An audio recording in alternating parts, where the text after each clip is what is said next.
Corona को लेकर देश भर से ही डरावनी खबरें आ रही है। अनेक शहरों में कब्रिस्तान और शमशान में वेटिंग की स्थिति है, तो कहीं अस्पतालों में बेड्स और ऑक्सीजन की कमी। कोविड के मरीजों के लिए मेडिकल ऑक्सीजन सबसे अहम चीज़ों में से एक है। पिछले कुछ दिनों से कोरोना से भी अधिक डरावनी खबरें ऑक्सीजन की कमी को लेकर आ रही है। ऑक्सीजन यानी मेडिकल ऑक्सीजन, जिसे कानून में दवा का दर्जा प्राप्त है। ऐसे में हम आपको बताते हैं कि मेडिकल ऑक्सीजन क्या होती है, कैसे बनती है और कैसे अस्पतालों तक पहुंचती है। वैसे तो ऑक्सीजन हवा और पानी दोनों में मौजूद होती है। हवा में 21% ऑक्सीजन होती है और 78% नाइट्रोजन।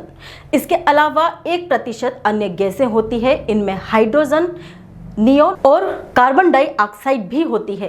पानी में भी ऑक्सीजन होती है। पानी में घुली ऑक्सीजन की मात्रा अलग अलग जगहों पर अलग हो सकती है।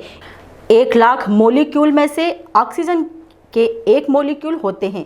अब बताते हैं कि आखिर वह ऑक्सीजन कैसे बनती है जो अस्पतालों में रोगियों में प्राण फूंकने का काम करती है। इसकी प्रक्रिया में ऑक्सीजन प्लांट में हवा में से ऑक्सीजन को अलग कर दिया जाता है। इसके लिए एयर सेपरेशन की तकनीक का इस्तेमाल किया जाता है, यानी हवा को कंप्रेस किया जाता है और फिर फिल्टर किया जाता है ताकि अशुद्धियां उसमें से निकल जाए।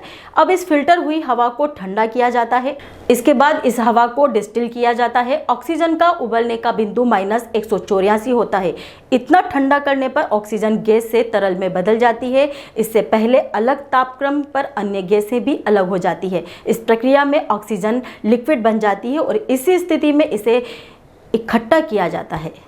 आजकल एक और तरीका है ऑक्सीजन बनाने का। एक पोर्टेबल मशीन आती है जिसको मरीज के पास रख दिया जाता है। यह मशीन हवा से ऑक्सीजन को अलग करके मरीज तक पहुंचाती रहती है। ऐसे मशीनें 20,000 से लेकर 3 लाख तक की कीमत की आती है। इस मेडिकल ऑक्सीजन को बड़े से कैप्सूल नुमा टैंकर में भरकर अस्पताल पहुंचा दिया जाता है। अस्पताल में इसे मरीजों तक पहुंच रहे पाइप से जोड़ दिया जाता है, लेकिन हर अस्पताल में तो ये सुविधाएं होती नहीं, इसलिए बनाए जाते हैं ऑक्सीजन के सिलेंडर। इन सिलेंडरों में ऑक्सीजन भरी जाती है और इनको सीधे मरीज के बिस्तर के पास तक पहुँचाया जाता है।